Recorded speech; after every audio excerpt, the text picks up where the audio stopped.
Well, we certainly didn't enjoy it much last time we saw them. They're a talented basketball team when they're healthy. Mack and Epps and Peavy, those three guards, and then you get one of the best young big kids in the country in Sorber. That's quite a collection of talent. They just haven't been healthy very often, and when they've been healthy, they've been really good. Obviously, we didn't play very well that game, and made a lot of mistakes that allowed them to get out into transition and have easy opportunities, and we have to clean that up on Sunday. Mike, I think last week you said that you used the broken rungs on the ladder to get them through the last part of the regular season. Have you used any of those tools like that to get this through? Yeah, I mean, we've talked about it. Obviously, they know the importance of the remaining schedule, and the Big East is a grind, and we just went through a long stretch without a break, and hopefully we got some rest this week and we're a little healthier and feeling a little bit better.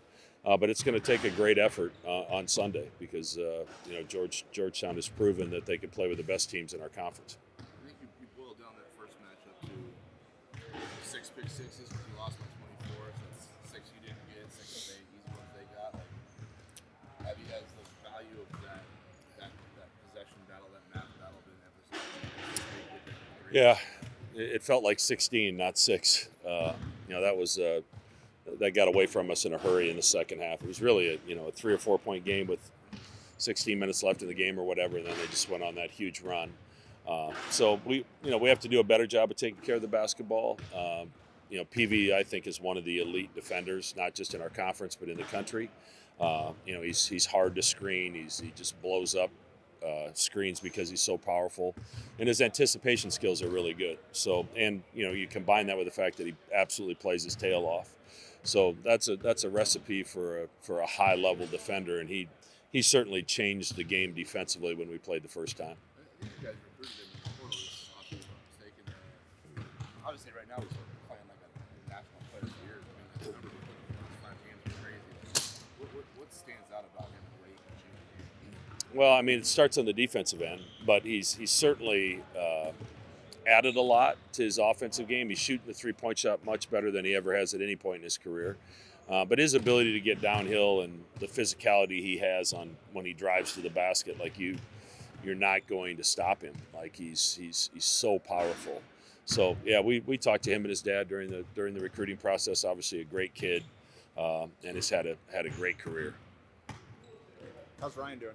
Good. Yeah, I think he hasn't missed any practice, so I expect him to be full go.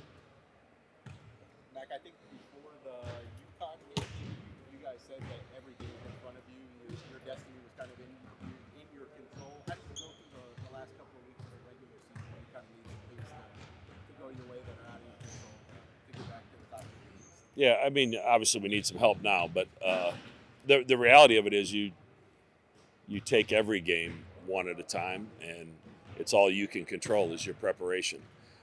And then you hope it's good enough. So these 5 games are important for a lot of reasons, for Big East seeding in the conference tournament, obviously, and hopefully NCAA tournament seeding as well. So, everything we'd like to accomplish is still ahead of us. We just got to make sure we have a good couple weeks. When you reviewed St. John's film, was there anything symptomatic about the increase in fouls that's normally not something we see from you guys? Like, you notice anything that? We got a little handsy at times, and then we got in situations where we,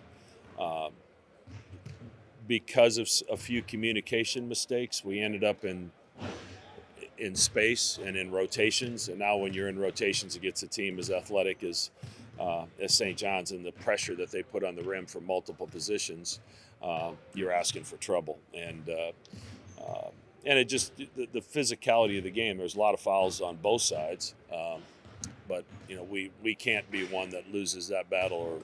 Or we're fortunate to be in the game when the free throw disparity is as it was against St. John's. We're lucky we even had a chance with those kind of numbers. To that token, how were you able to stay in the game given the possession battle? Yeah, we had a lot of grit in that game, and our guys fought. And I think for the most part we followed the game plan. They had 4 3-point shots in the first half that not only are we okay with them taking, pretty much everybody in the country is. And then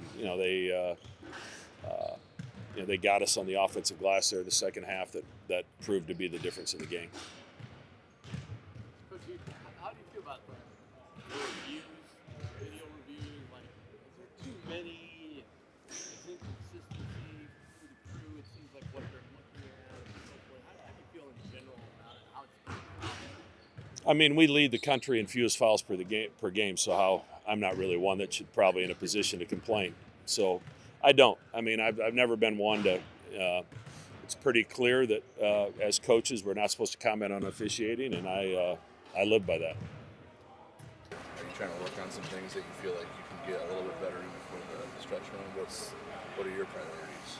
Yeah, both those things. I think as a team, we want to get everyone, back as healthy as we can. I mean, there's a lot of sickness going around throughout pretty much the whole team. So getting that taken care of, getting our bodies a little rest, but then also addressing a lot of things that we need to do better, locking down those things. And I mean, we've got 4 practices here before the game to address all those things and to prep for Sunday. So just a combination of both for sure. Jackson, could you put into words how important it is for you guys to have a week between games when you had, I think, no more than 3 days between games for 5 weeks, 6 weeks?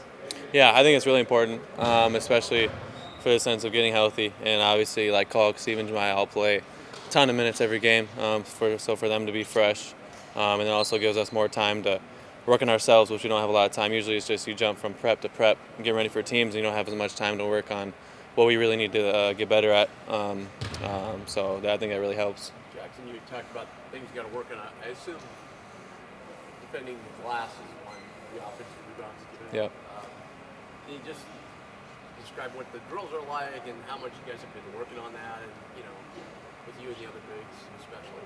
Yeah, it's something that's been a point of emphasis really the whole season, but as of late when we've really struggled at it.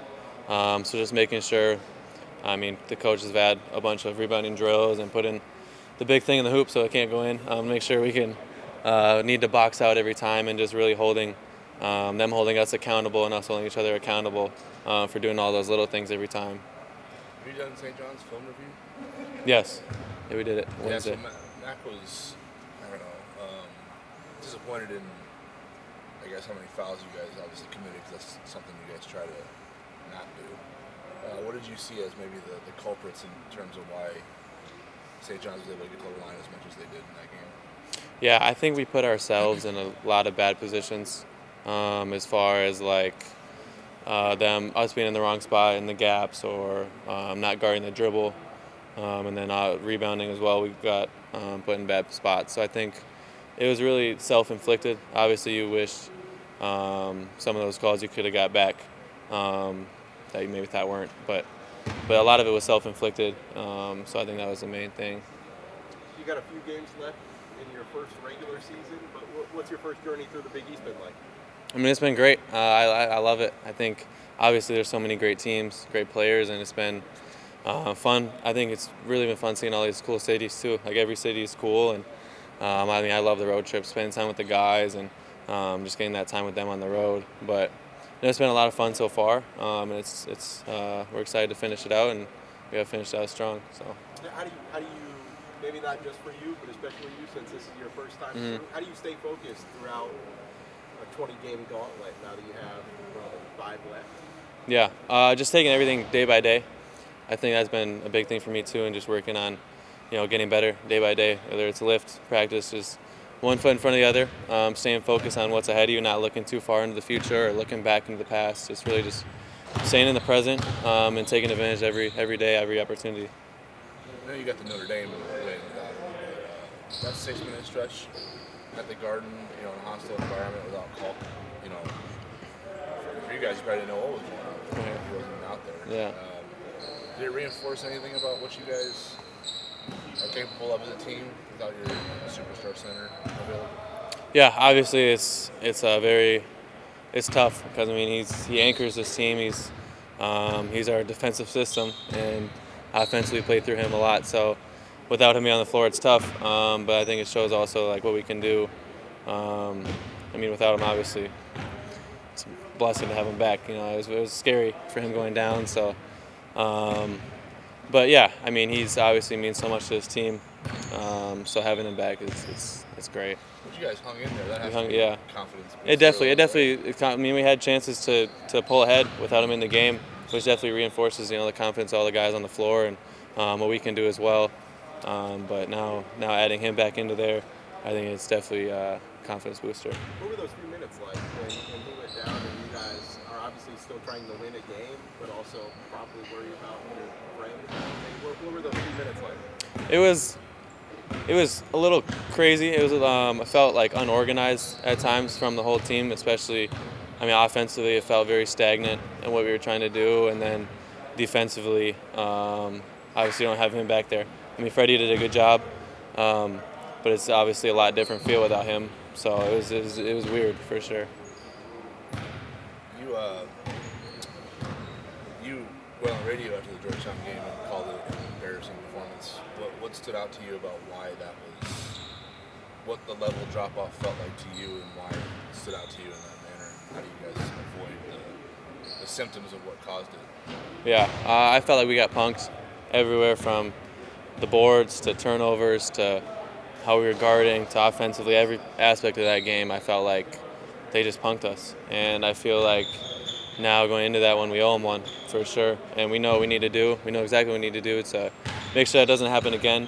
So just making sure we stay locked in during these next two prep days and getting ready for the game is going to be huge. How different of a team are you guys now compared to that plane ride back from Georgetown in December? Oh, we're a completely different team. I mean, I think we're still trying to figure out what we were and how we fit together. So I feel like we have that figured out a lot better now, and I think it definitely lit a fire in us to get better as individuals, as a whole, and to make sure we're doing all the little things that we can to do that. And I think it's been a great process since then. Anything else for Jeff? Thank you. Sorry.